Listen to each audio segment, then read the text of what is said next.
बनाइए इस क्वेश्चन को। हाइपरबोला पर क्वेश्चन नंबर 6, 5 क्वेश्चंस किए थे लास्ट क्लास में। A point P moves such that chord of contact of pair of tangents from P on the parabola y square is equal to 4ax touches this rectangular hyperbola, then locus of P is ellipse। तो इसमें word सभी use हो गए हैं, parabola, ellipse, hyperbola.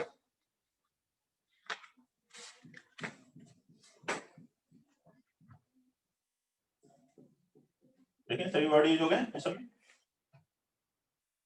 तो chord of contact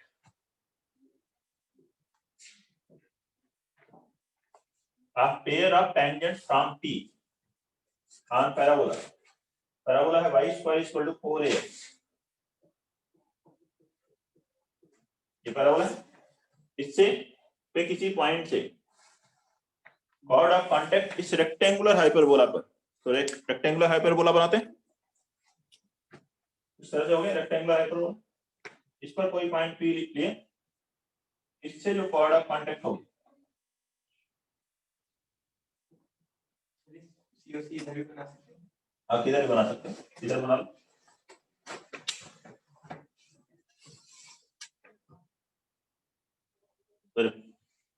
गलत बनाया, गलत बन गया है, वापस लैंग्वेज गलत बनाया सर। डायग्राम लैंग्वेज के अकॉर्डिंग देखिए। A point P moves such that chord of contact of pair of tangents from P on the parabola, chord of contact parabola पे, तो ये पॉइंट P कोई हुई है, इससे टेंजेंट्स ड्रा की गई पैराबोला पे, उनको ज्वाइन किया, तो ये क्या बना, chord of contact on parabola। फिर ये लिखा है जो पैराबोला पे chord of contact बनी, इधर नहीं बना सकते, पैराबोला तो एक ही तरफ। ये जो chord of contact है टचेस द रेक्टेंगुलर हाइपरबोला, तो वो रेक्टेंगुलर हाइपरबोला को टच करे, जो ऐसे रेक्टेंगुलर हाइपरबोला है, इसको ये chord of contact टच करती, ये rectangular hyperbola x square minus y square equal to c square, ये दिया हुआ है। इस पॉइंट P का लोकस कैलकुलेट करना है, ये ना, इस पॉइंट P HK का लोकस कैलकुलेट करना। तो इस पॉइंट P के रिस्पेक्ट में ये लाइन QR क्या है, chord of contact है। chord of contact की इक्वेशन लिखोगे, और यही chord of contact इस हाइपरबोला के लिए टेंजेंट है, तो उसको टेंजेंट की तरह लिख लोगे, दोनों कंपेयर कर दो, तो जो लोकस आएगा वो इलिप्स आ जाएगा। तो इसलिए तीनों वर्ड आ गए। बनाइए जल्दी सब।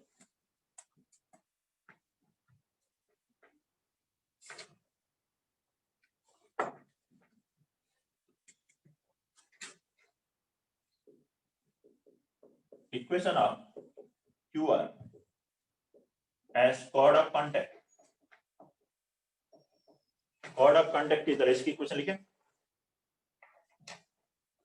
y स्क्वायर को किससे रिप्लेस किया, y मतलब y के बराबर, x को लिखे x प्लस h/2, तो एक 2 कैंसिल होगा तो 2 है, तो ऐसे ले आते हो 2a x माइनस y के बराबर माइनस 2ah इक्वल टू 0 लिख लो, फिर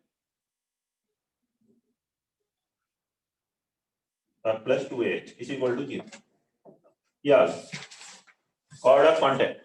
अब इसी को टेंजेंट किधर लिखें, equation of QR as tangent on hyperbola, तो इस पर टेंजेंट की तरह इक्वेशन लिखेंगे, क्या लिखेंगे, x square minus y square equal to c square पर, या तो y इक्वल टू mx में लिखोगे तो इसको y इक्वल टू mx वाले फॉर्मेट में लिख लो, ठीक है। a और b सेम हो जाएगा, सेक 10 में लिखोगे तो सेक 10 में लिख लो, वो आपके ऊपर है, ठीक है। अगर आप ऐसे लिखते हो तो चलो स्लोप फॉर्म में लिखा है तो मैं उसी में लिख देता हूँ, y equal to mx plus root over c square m square minus c square. तो लेकिन अब ऐसे लिखा तो इसको भी मुझे स्लोप फॉर्म में लिखना चाहिए, तो फिर इसको ऐसे नहीं लिखेंगे, इसको बेटर है फिर आप ऐसे लिखो, y equal to 2a by k into x plus 2ah by k। Compare करते हुए फॉर्मेट एक जैसा रखोगे तो आसान होगा कंपेयर करना। अब मैंने यह लिखा था तो मैं क्या लिखने जा रहा था, पैरामीट्रिक लिखने जा रहा था, ठीक है। स्लोप फॉर्म में लिख रहे हो तो आप स्लोप फॉर्म में इसको पहले वाले को ही बना लो। अब दोनों लाइन सेम, ठीक है, सेम इक्वेशन, दोनों इक्वेशन सेम लाइन को रिप्रेजेंट कर रहे हैं, तो हम कंपेयर कर लेंगे। देखो y का कोएफिशिएंट सेम है तो x का कोएफिशिएंट m बराबर आ जाएगा 2a/k and 2ah by k बराबर √c² m² minus c²। m की वैल्यू यहाँ रख दो 2a/k, स्क्वायर करो तो हो गया 4a² h² by k² is equal to c² into 4a² upon k² minus c²। 4a² locus क्या हुआ, h की जगह x, k की जगह y लिखो। 4a² x² बराबर 4a² c² minus c² y²। हो गया सर? इसको इस तरफ ले आइए तो 4a² x² plus c² y² is equal to 4a² c²। 4a² c² से डिवाइड करो, यहाँ से लोकस वही आ गया x² upon c² plus y² by 4a² is equal to 1। x² upon c² plus y² by 4a² is equal to 1। Note करेंगे, कोई भी डाउट है तो बताइए।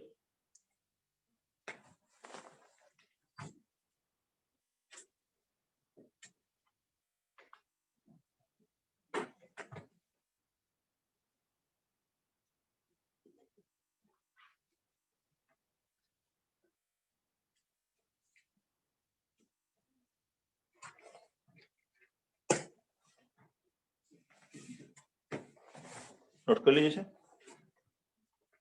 Question number 7। ठीक है, a tangent to hyperbola, a tangent to hyperbola x² by a² minus y² by b² is equal to 1 cuts the ellipse x² by a² plus y² by b² is equal to 1 at P and Q. Prove that the locus of midpoint of PQ, locus of midpoint of PQ is x² by a² plus y² by b².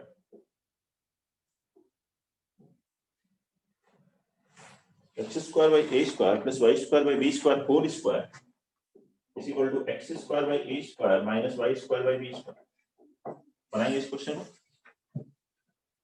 A tangent to hyperbola, इस hyperbola पे tangent इस ellipse को दो point पे cut कर रही है, P और Q पे। तो PQ के मिड पॉइंट का लोकस कैलकुलेट करें।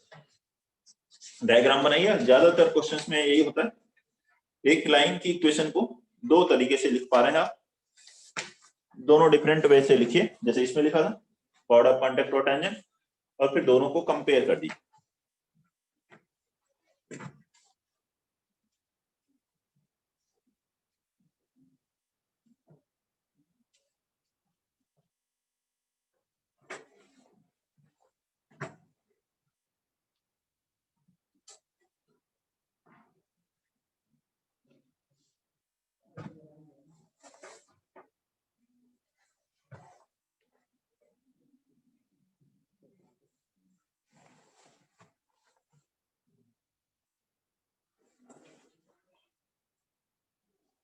इस हाइपरबोला पे टेंजेंट इलिप्स को 2 पॉइंट्स पे कट करें।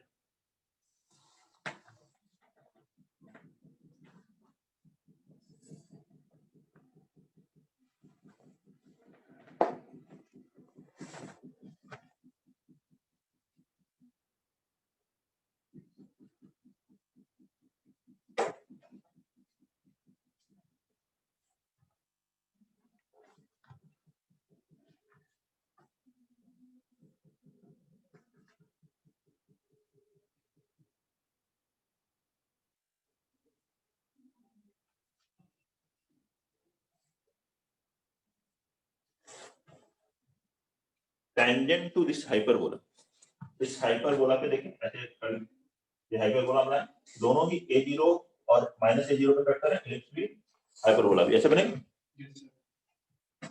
इस पर टेंजेंट दो पॉइंट पे कट करें, P2 PQ के मिड पॉइंट का लोकस कैलकुलेट करना। सेंटेंस पास होना जरूरी नहीं है, ओरिजिन पास होना कोई जरूरी नहीं है।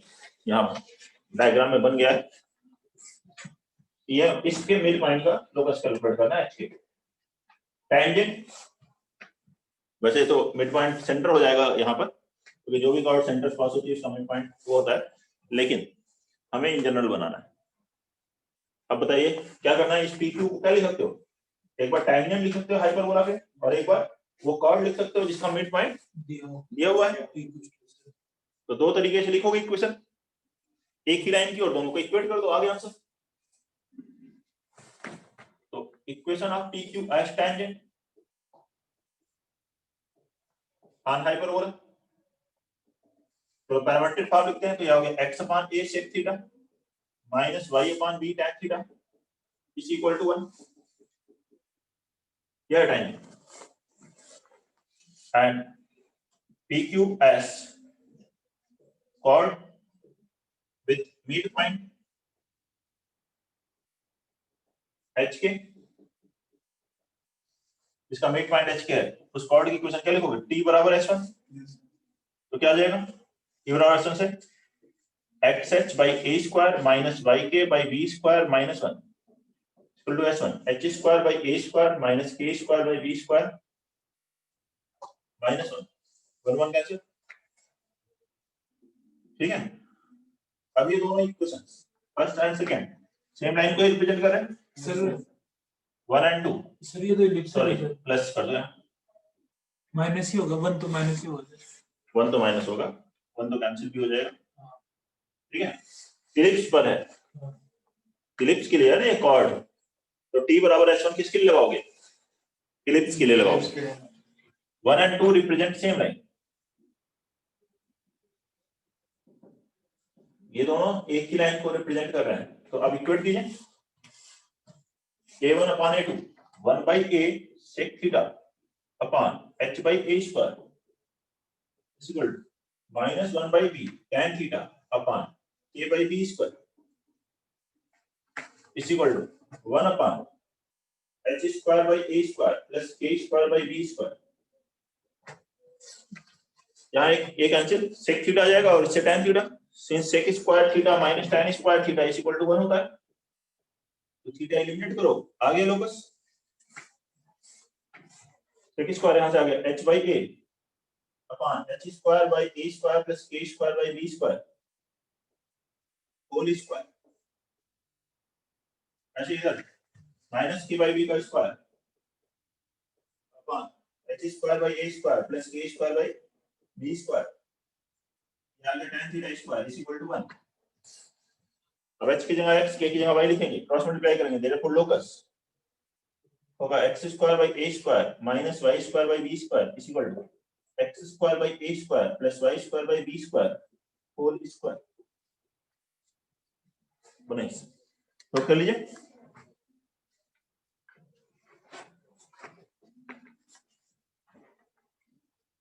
क्वेश्चन नंबर 7, कोई भी डाउट है इसमें तो बताइए। नेक्स्ट लिखेंगे question number 8, find the locus of mid point of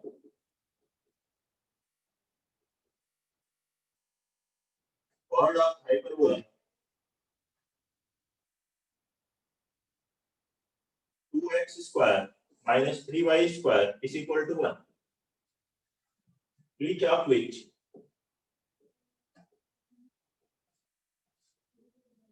makes an angle of 45 degree, an angle of 45 degree with x-axis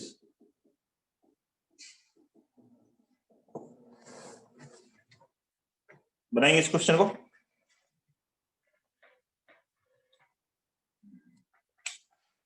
hyperbola की उन सभी कॉर्ड्स के मिड पॉइंट का लोकस कैलकुलेट करना है जो कि एक्स एक्सिस के साथ कितने डिग्री का एंगल बना रहे हैं, 45 डिग्री का एंगल बना रहे हैं। आप बनाओ इसको।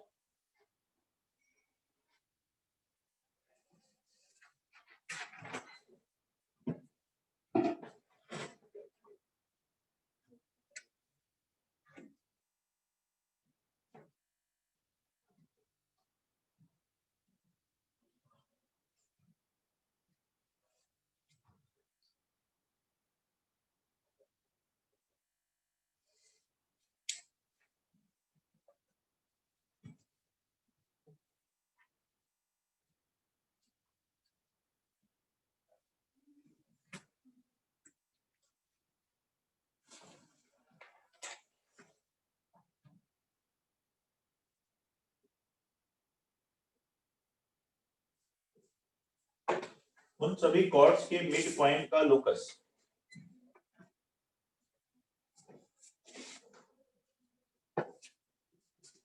जो कितना डिग्री एंगल बना रहे हैं 45 डिग्री, तो इसका स्लोप कितना हुआ tan 45 मींस 1।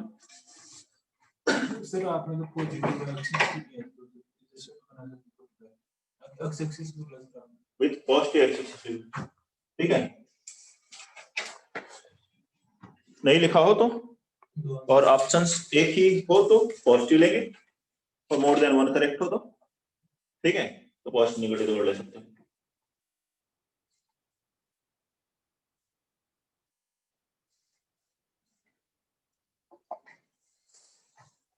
क्या होगा इसके मिड पॉइंट का लोकस बताओ, t इक्वल टू s1, फिर उसमें स्लोप को कंपेयर कर देंगे तो वो क्या आता है डायमीटर, डायरेक्ट भी तो बता सकते हो। Yes sir. वो क्या होता है इसका लोकस डायमीटर ही तो होता है, locus of mid point of system of parallel card जिसका स्लोप बताओ, तो डायरेक्ट बता सकते थे that is clearly it will be diameter of hyperbola.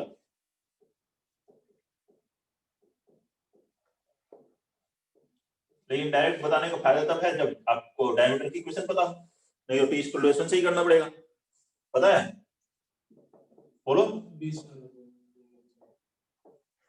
पता है नहीं बोलने लगे, b square upon a square है इनटू x, ये है 2x इक्वल्स टू 3y तो x यहां से बताओ b स्क्वायर कितना हुआ, a स्क्वायर कितना हुआ, ये चलो ये बताओ।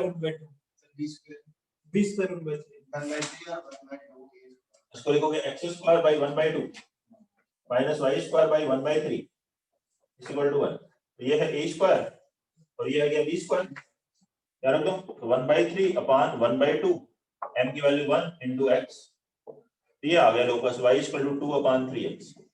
Yes sir. ठीक है, नोट करिए। नेक्स्ट लिखते हैं important highlights on hyperbola based on tangent and normal mainly है, और वो भी वही हाइलाइट्स हैं जो ऑलरेडी इलिप्स में और पैराबोला में हम लोग पढ़े रहे थे। नहीं, नोट करिए। फर्स्ट पॉइंट है product of length of perpendicular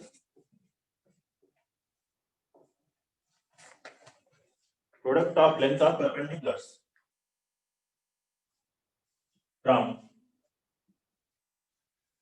either pole upon any tangent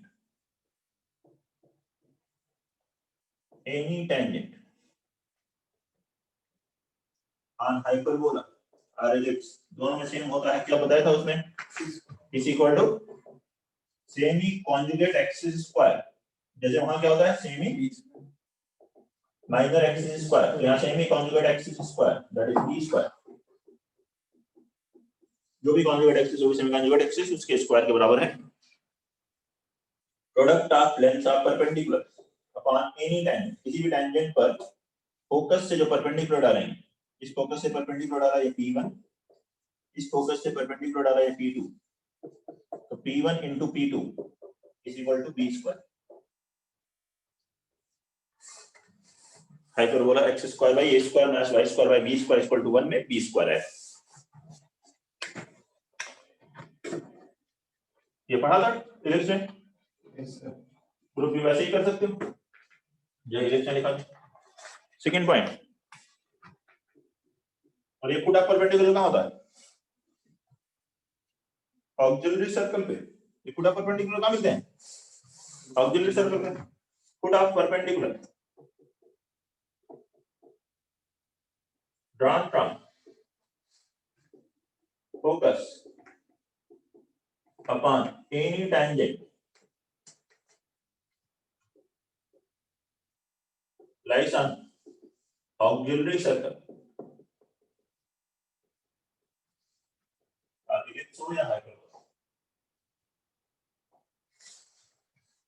वही फोकल डिस्टेंस को डायमीटर लेकर के सर्कल बनाएंगे तो ऑक्सिलरी सर्कल को टच करेगा, उसी से लिखा था। एक पॉइंट और बताया था आपको जो पैराबोला में था इलिप्स में भी था, आपको बताया था तीनों टॉपिक में, क्या था वो, length of portion of tangent, लिखेंगे इसको length of portion of tangent intersected between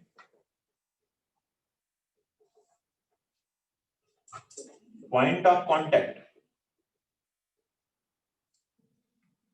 and directrix subtends 90 degree angle at कहां पर at corresponding सेंटर कहां होता है पैराबोला में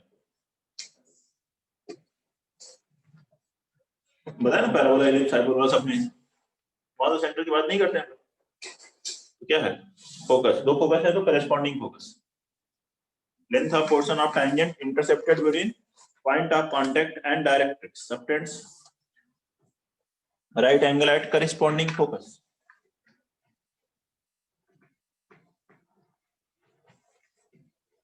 थर्ड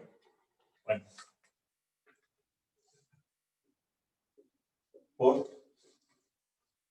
क्लास पॉइंट और देखते हैं इसमें टेंजेंट और नॉर्मल क्या थे इलिप्स में एक्सटर्नल और internal angle bisectors of focal distances ऐसे यहां पर क्या है tangent and normal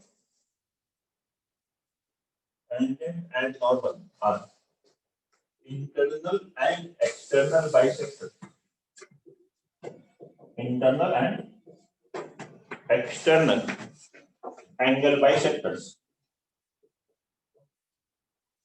angle bisectors are focal distances respectively यहाँ respectively are focal distances tangent जो है internal angle bisector normal external angle bisector इस बार इलिप्स में tangent external होती है देखिए पी है यहाँ पे है ये लाइन हो गई टेंजेंट इसकी फोकल रेडियस ये फोकल रेडियस दूसरी फोकल रेडियस और फोकल डिस्टेंसेस इनकी इंटरनल एंगल बाइसेक्टर जब लोगे तो वो होगी टेंजेंट अब इसी को आगे एक्सटेंड करोगे और एक्सटर्नल लेंगे नॉर्मल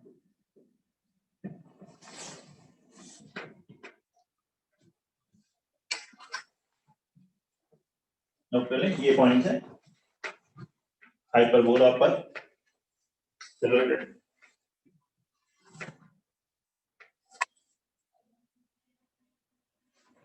नेक्स्ट हाइपरबोला यहाँ पे लेकिन कंप्लीट नहीं होता टॉपिक जैसे कि बाकी टॉपिक कंप्लीट कर दिए थे मैंने पैराबोला इलिप्स यहाँ पर इसके बाद थोड़ा सा पार्ट आता है रेक्टेंगुलर हाइपरबोला का एक और टाइप आता है xy = c²। उसको समझने के लिए पहले हमें थोड़ा सा एसिम्पटोट को भी पढ़ना पड़ता है लेकिन वैसे एसिम्पटोट पर क्वेश्चंस तो नहीं आते हैं लेकिन इसकी हेल्प से हम उसको थोड़ा इजी कर लेते हैं और उस फॉर्मेट को लेकर के आते हैं समझते हैं कैसे आया xy = c²। तो इसलिए इसको पढ़ते हैं एसिम्पटोट। एसिम्पटोट हाइपरबोला में ही नहीं किसी दूसरे कर्व में भी हो सकती है।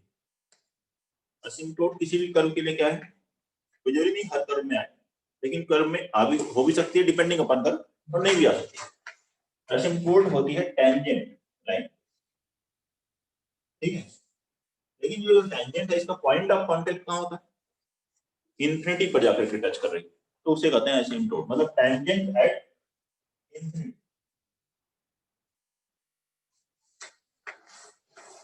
इंफिनिटी पर जाकर के टच हो रहा हो जैसे मान लीजिए e पावर x एक कर्व e पावर x का ग्राफ पता है आपको ये ऐसा होता है यस सर इसमें एसिम्पटोट क्या है देखिए ये x इंफिनिटी पे जाकर के इसको टच करते हुए लगे ठीक है बना तो सकते नहीं तो ऐसे बना देते हैं हम लोग ये जो x एक्सिस है यही इसकी एसिम्पटोट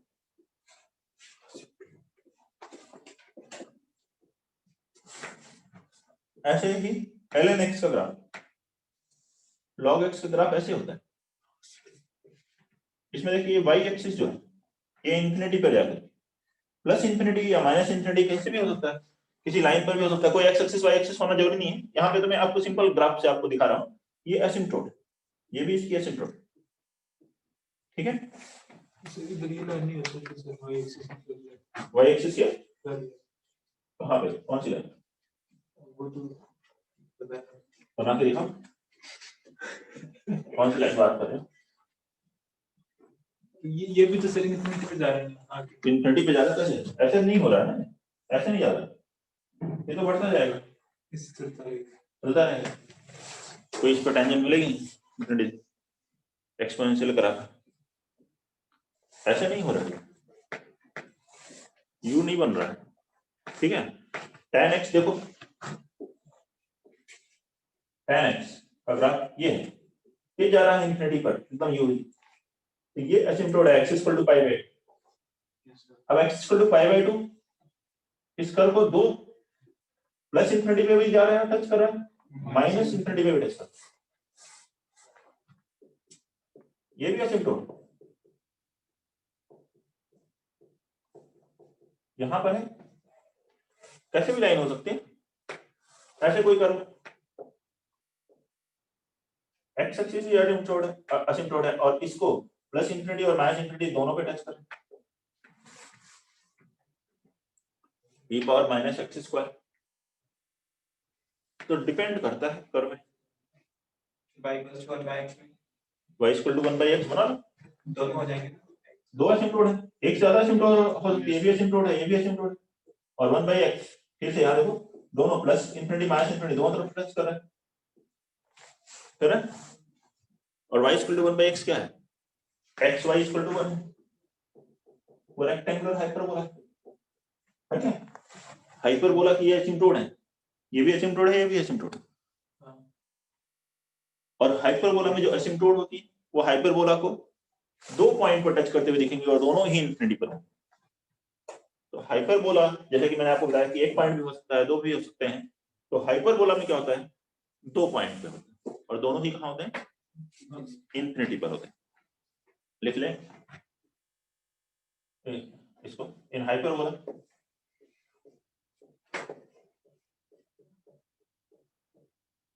asymptote are lines, or asymptotes are lines touching hyperbola at 2 points,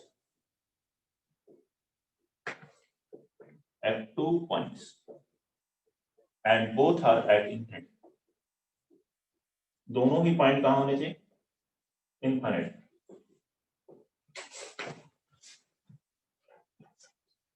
दोनों इनफिनिटी पर हो, लेकिन इसे टेंजेंट नहीं बोलते असिम्प्टोट, कहें कि टेंजेंट बताओ, तो अब टच तो इनफिनिटी पे जाके होगा और इनफिनिटी पे कोई गया नहीं है, और गया है तो आप बताया नहीं बताने के लिए, ठीक है, तो समझ रहे हैं ना, तो असिम्प्टोट इसलिए उसको अलग नाम असिम्प्टोट ही रखा है, टेंजेंट वर्ड नहीं बोला गया है, क्योंकि जेई एडवांस में एक बार आया है मैट्रिक्स मैथ में, आप देखेंगे तो मिल जाएगा आपको, हाइपरबोला में मैच द कॉलम में मिल जाना चाहिए, क्या अभी और असिम्प्टोट पढ़ लेते हैं फिर आप देख सकते हो, मैच द कॉलम में होगा कहीं हाइपरबोला में, हाँ ये शायद है, ये वाला नहीं है क्वेश्चन, मैच द कॉलम दिया होगा, दोनों ब्रांचेस में कॉमन नॉर्मल है या कॉमन ये है, कोई क्वेश्चन है क्या, दिखाओ, हाइपरबोला वाला जो कि एडवांस में है, मिलेगा आपको, हाँ ये है ना, ये 2007 में आया है, 7th का सेकेंड पार्ट लिखा होता है, D part, 2 branches of a hyperbola do not have a common tangent, common normal तो कॉमन नॉर्मल होता है लेकिन कॉमन टेंजेंट नहीं होती है, वो एसिम्प्टोट ही होती है कॉमन टेंजेंट की, जो दोनों ब्रांचेस पर जाके टच करे, तो यही आप जो बोल रहे थे ना कि एक ब्रांच पर टच करेगा तो दूसरे ब्रांच पर जाकर के कहीं इंटरसेक्ट नहीं कर लेगा, तो ये चीज उसमें आई हुई है, 2007, इसको बात करते हैं। अब हाइपरबोला में जो लाइन होती है एसिम्प्टोट, वो एक तो इधर की तरफ ब्रांच पे यहाँ पे इंफिनिटी पे जाके टच करती हुई दिखाई देती है और दूसरी इधर इंफिनिटी पे टच करती है, हो जाती है टैंजेंट। ठीक है, अब इक्वेशन निकालनी है मुझे नहीं मालूम क्या इक्वेशन होगी इसकी। y equal to mx plus c ले लेते हैं, लाइन है asymptote. Let asymptote B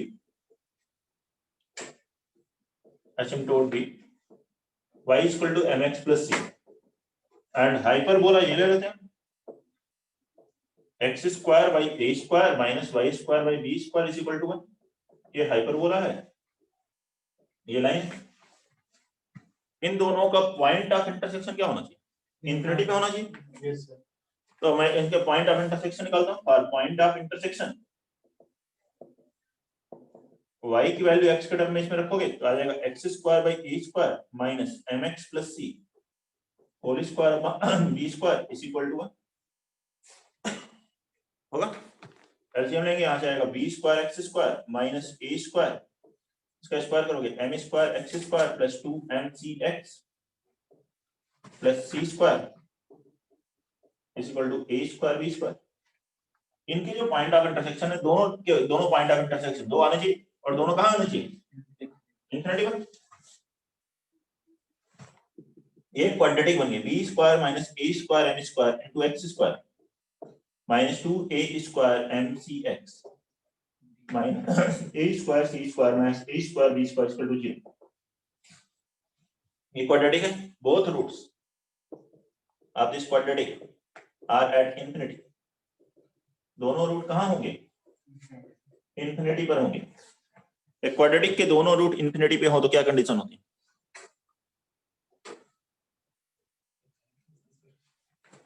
quadratic में पढ़ा था,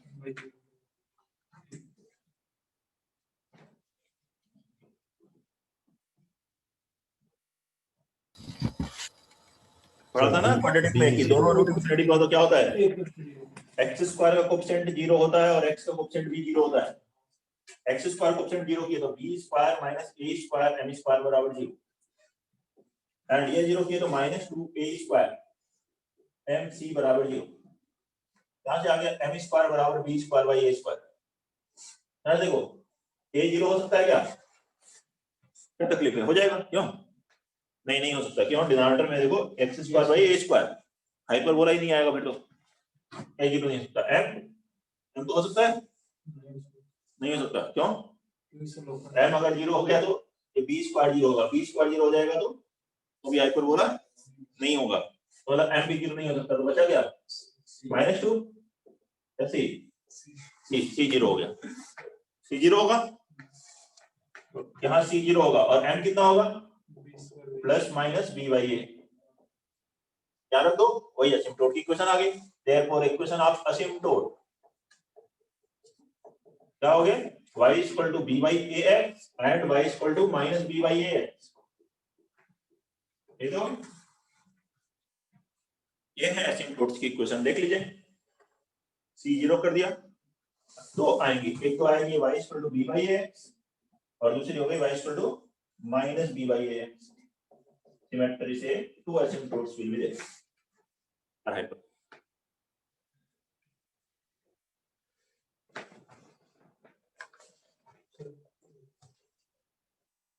नोट करिए और फिर इसका आगे देखते हैं।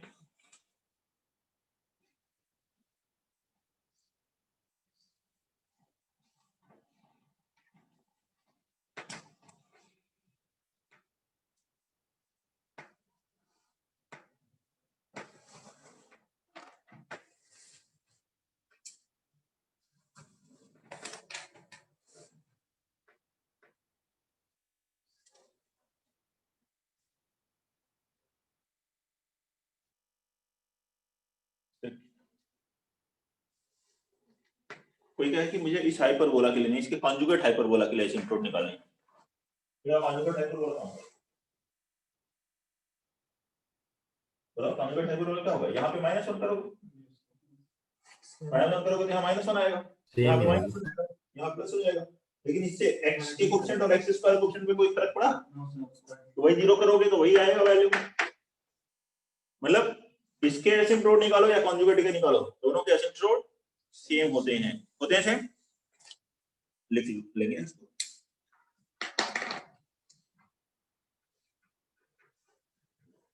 अभी लिख लेंगे, ये तो बताया ना अभी आपको, नोट कर लेंगे पॉइंट्स जो भी important.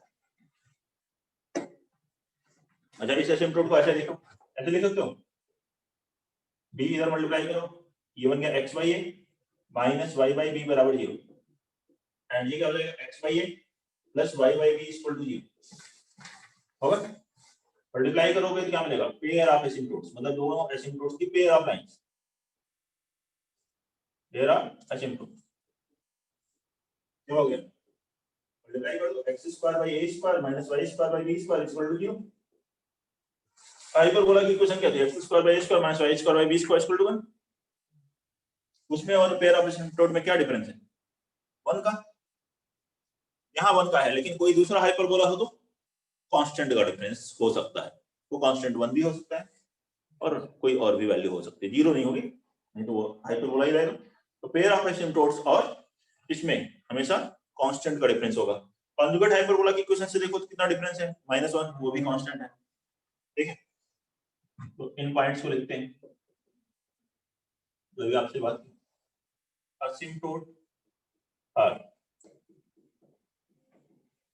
asymptotes are a hyperbola and its conjugate will be same, are a hyperbola and its conjugate will be same।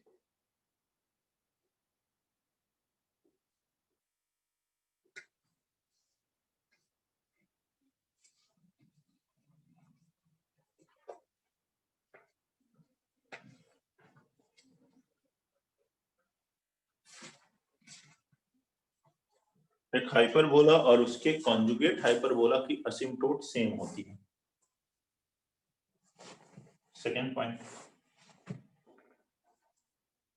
फिर देखते हैं, पेयर ऑफ असिम्प्टोट्स की इक्वेशन लिखें, माइनस हाइपरबोला लिखें, इक्वेशन ऑफ हाइपरबोला बराबर होता है conjugate hyperbola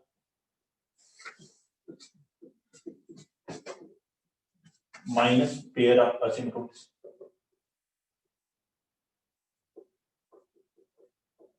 and that is equal to constant, and the constant ये हमेशा कांस्टेंट होता है, सेम कांस्टेंट होता है। एसिम्प्टोट्स माइनस हाइपरबोला करो बराबर कॉन्जुगेट माइनस असिम्प्टोट आएगा, या मतलब यहां से आप ये भी कर सकते हो, इसको इधर ले आओ, तो 2 times pair of asymptotes will be hyperbola plus conjugate hyperbola. Third, asymptote की इक्वेशन क्या आई थी, y equal to plus minus b by a, ये आई थी। देखो दोनों ही किससे पास होती हैं, ओरिजिन से, ओरिजिन क्या है, सेंटर, तो asymptotes are asymptotes passes through center, asymptotes pass through center of hyperbola, center of hyperbola, ये सेंटर से पास, जो asymptotes होंगी वो हाइपरबोला भी सेंटर से पास कर सकते हैं क्या,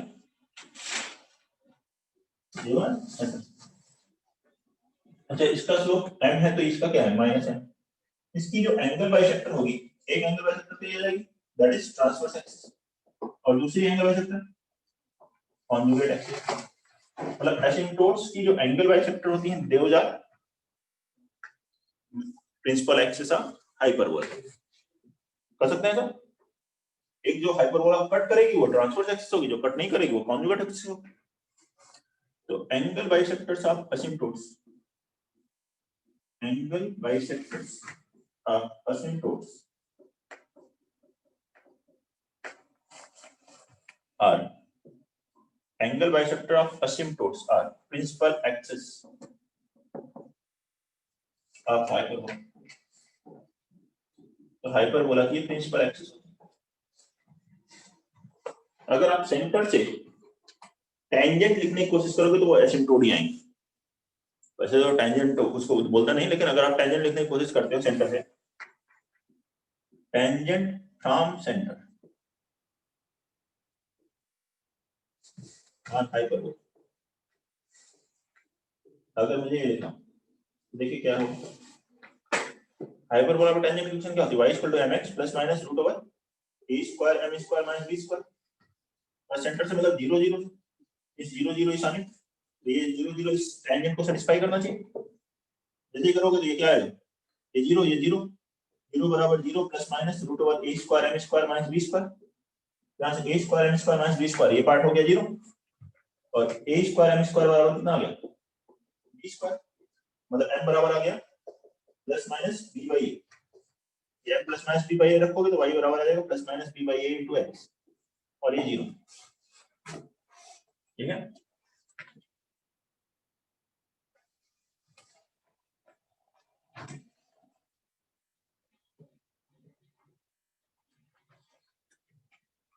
नोट कर लीजिए असिम्प्टोट से रिलेटेड ये पॉइंट्स, कोई भी प्रॉब्लम है इन पॉइंट्स में 0,0 से 500 0 0 से पास हो ऐसा नहीं है, जरूरी है सेंटर से पास हो, वो अगर हम शिफ्ट कर देंगे स्टैंडर्ड हाइपरबोला में हमेशा सेंटर पे 0 0 से होगा, जैसा हाइपरबोला होगा, हाइपरबोला अगर शिफ्ट कर दिए तो एसिम्प्टोट भी शिफ्ट हो जाएंगे, ठीक है।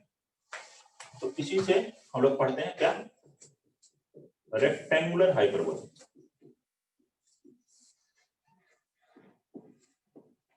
रेक्टेंगुलर हाइपरबोला,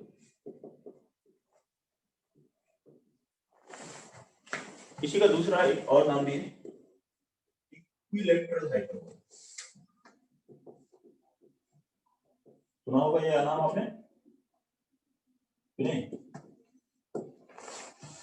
कम याद है, लेकिन इसी को बोलते हैं इक्विलैटरल हाइपरबोला, रेक्टेंगुलर हाइपरबोला और इक्विलैटरल हाइपरबोला। एक डेफिनेशन तो हमने पढ़ी थी इसकी, एक transverse axis is equal to conjugate axis, then it is rectangular hyperbola, ठीक है। दूसरी डेफिनेशन हम बात करते हैं, ये तो हमने पढ़ा था x square minus y square equal to a square वाला जो फॉर्मेट आएगा, उसके क्वेश्चन ऐसे सॉल्व करने हैं तो कर सकते हैं।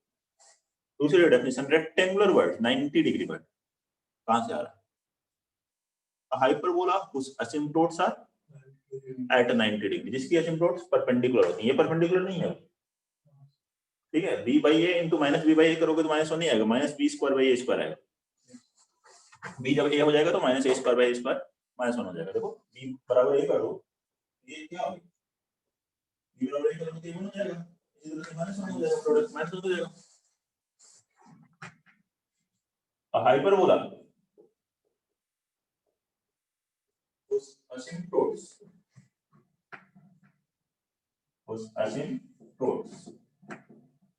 are perpendicular to each other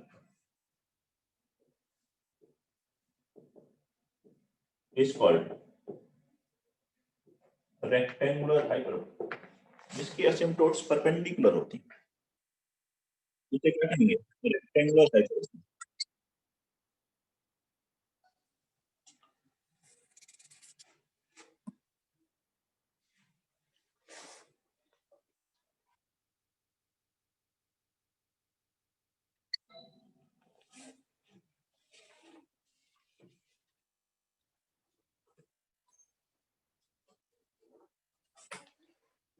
वो हाइपरबोला जिसकी एसिम्प्टोट्स परपेंडिकुलर एक दूसरे के, that is known as rectangular hyperbola.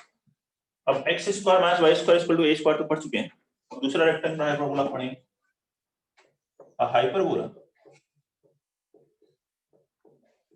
Rectangular hyperbola whose asymptotes are coordinate axis, जिसकी asymptotes क्या है, कोऑर्डिनेट एक्सिस मतलब x और y एक्सिस और y एक्सिस, जिसकी एसिम्प्टोट्स x एक्सिस और y एक्सिस ही एसिम्प्टोट बन जाए, परपेंडिकुलर है ना, तो परपेंडिकुलर होती है एसिम्प्टोट्स, तो x axis y axis perpendicular है, यही अगर एसिम्प्टोट हो गई तो क्या होगा,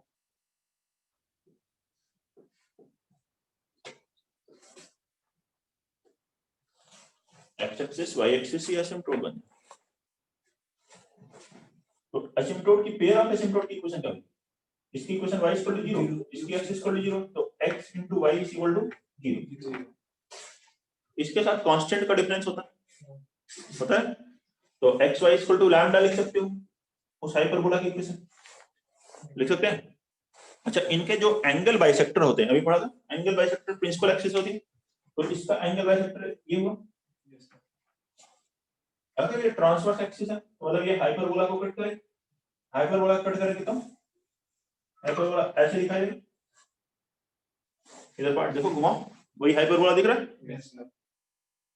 ये फर्स्ट क्वाड्रेंट में जितने भी पॉइंट होंगे उनके x कोऑर्डिनेट और y कोऑर्डिनेट दोनों पॉजिटिव होंगे Yes, तो प्रोडक्ट क्या होगा? पॉजिटिव।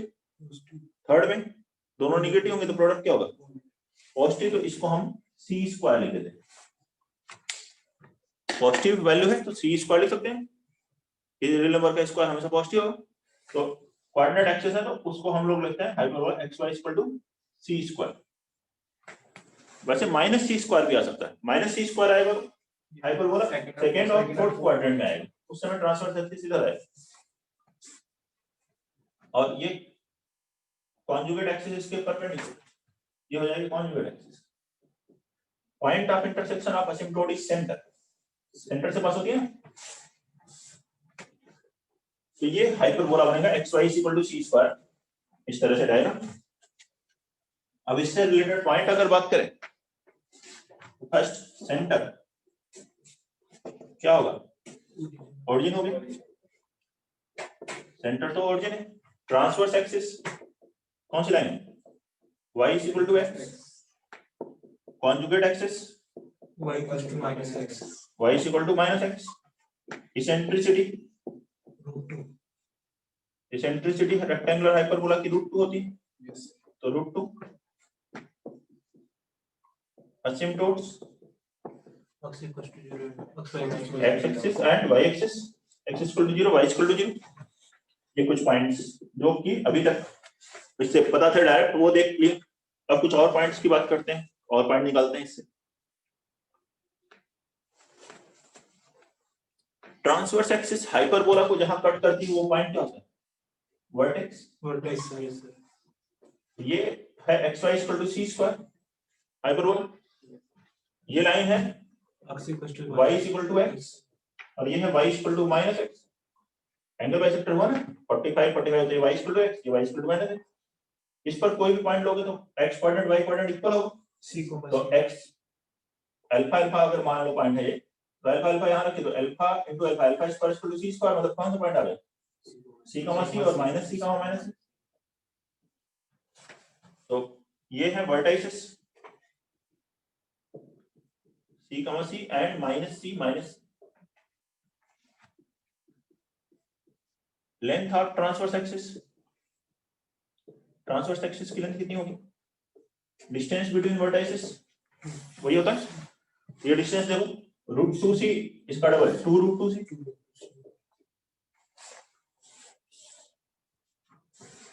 अच्छा, लेंथ ऑफ कॉन्जुगेट एक्सिस निकालना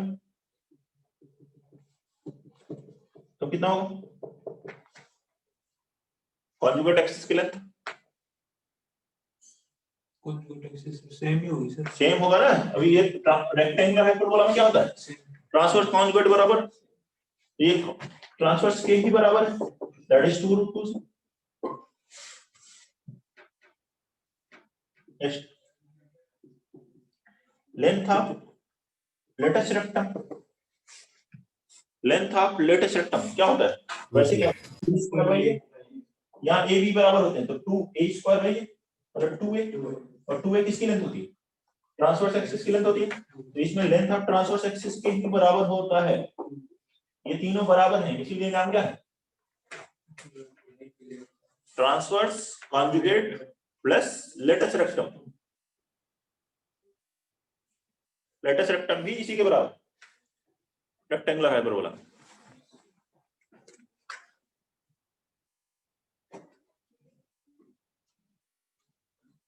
ऑक्सिलरी सर्कल की क्वेश्चन बताओ, क्वेश्चन ऑफ ऑक्सिलरी सर्कल।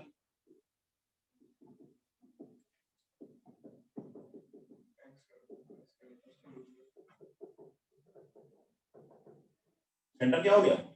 इनका मिड पॉइंट ओरिजिन, और ट्रांसवर्स एक्सिस को डायमीटर लेकर, इसको डायमीटर लेकर सर्कल बनाए, तो रेडियस कितनी है इसकी? √2c। तो x square plus y square equal to root 2c का square that is 2c square. Next बताओ equation of direct circle. Direct circle की इक्वेशन क्या होगी? ये होगी सर। यही होगी डायरेक्ट सर्कल।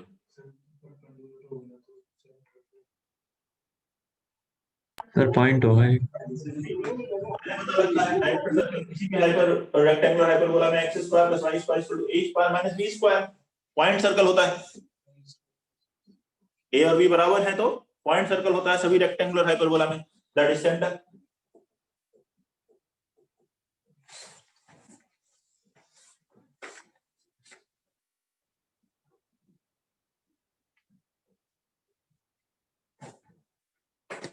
और देखें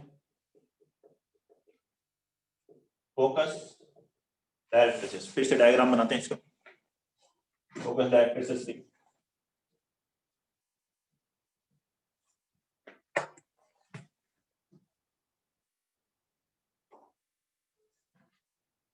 था रेक्टेंगुलर हाइपरबोला, ये लाइन ए यहाँ पे मिलेंगे फोकस एस एस एस क्या होंगे इसके पास कितनी डिस्टेंस होती है सेंटर से ए ई होती है। ए कितना है यहाँ पे ए है रूट 2 सी, ई कितना है रूट 2 मतलब ये कितना हुआ 2 सी। ये किस लाइन पे होगा y equal to x, y equal to x पे कोई पॉइंट ले रहे हो ठीक है कोई पॉइंट ले रहे हो तो x कोऑर्डिनेट y कोऑर्डिनेट बराबर होगा। तो मान लो अल्फा अल्फा लिए तो इसके बीच की डिस्टेंस कितनी हुई alpha square plus alpha square root 2 alpha बराबर 2 सी। अल्फा बराबर कितना है रूट 2 सी हमारा रूट 2 सी 2 सी नहीं ठीक है रूट 2 सी का हमारा रूट 2 सी। ऐसे इधर भी मिलेगा माइनस रूट 2 सी ये है फोकस।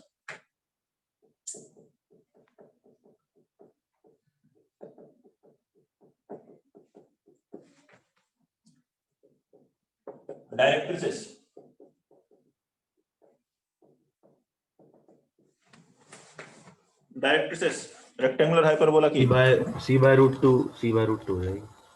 डायरेक्ट्रिसेस तो इक्वेशन बताओगे ना। डायरेक्ट्रिसेस भी कोई पॉइंट है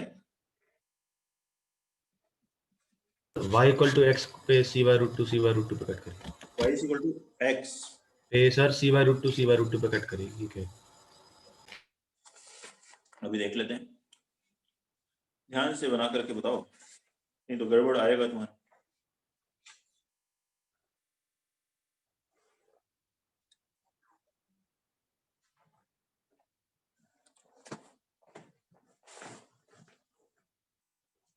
तो देखते हैं डायरेक्ट्रिसेस क्या होती है। ट्रांसवर्स एक्सिस के परपेंडिकुलर कॉन्जुगेट एक्सिस के पैरेलल कॉन्जुगेट एक्सिस है y equal to minus x means x plus y equal to 0 इसके पैरेलल लाइन आएंगी डायरेक्ट्रिसेस होगी क्या इसके पैरेलल यहां आएंगी डायरेक्ट्रिसेस और इनके बीच की डिस्टेंस कितनी होगी a अपॉन a क्या था रूट 2 सी बाई रूट 2 कितना हुआ c। इस लाइन के पैरेलल कोई लाइन क्या लिखोगे x plus y plus lambda equal to 0 लिख दो r बराबर लैम्डा लिख दो तो आप देख लो जैसे चाहो लिख दो।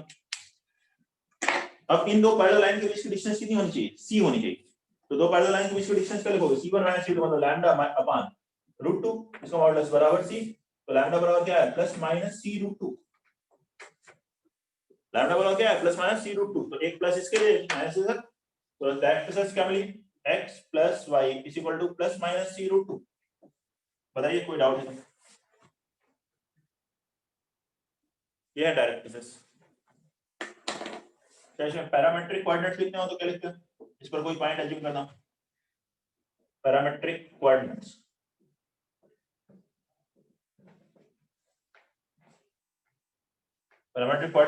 ct, c अपॉन t कोई पॉइंट लेना हो इस पर तो क्या लेते हैं ct, c upon t।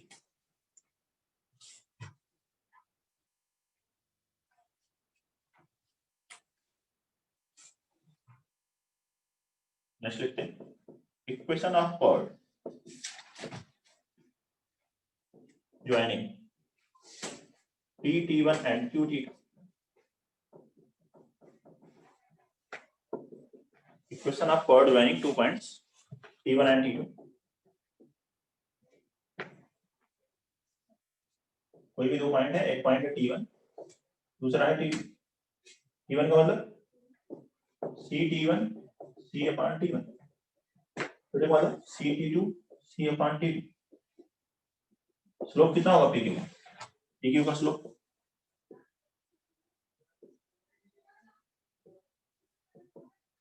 C by T1 minus C upon T2 upon CT1 minus CT2. C cancel, LCM लोगे, T2 minus T1 कैंसिल होगा, यहाँ से -1 upon T1 T2. ये स्लोप है. कॉर्ड की इक्वेशन लिखेंगे तो इक्वेशन ऑफ PQ क्या लिखोगे? y minus CT upon T1 is equal to -1 upon T1 T2 into h minus CT1. ऐसा आ जाएगी कॉर्ड की इक्वेशन.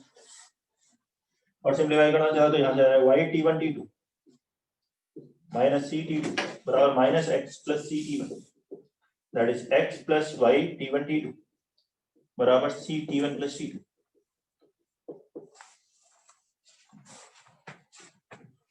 ये आएगी कॉर्ड की equation joining 2 points T1 and T2.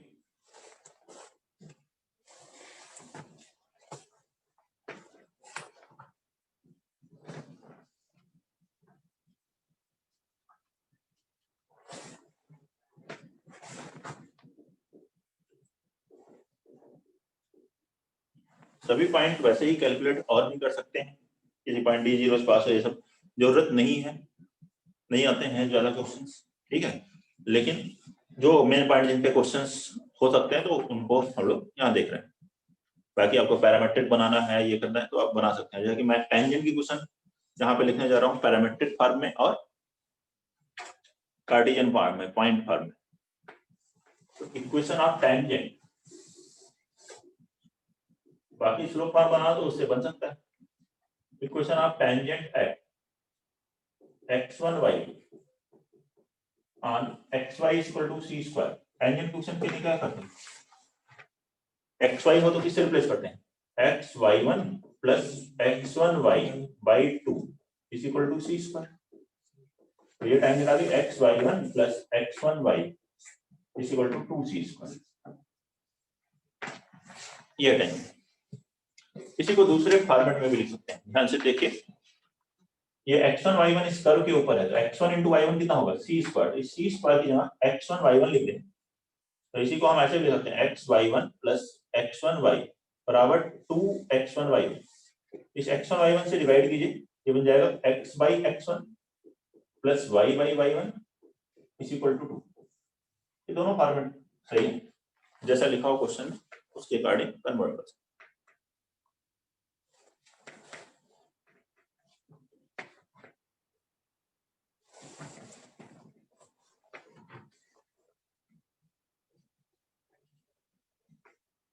Parametric लिखना है तो इसी में पॉइंट रख दीजिए CT C by T. तो इक्वेशन ऑफ टेंजेंट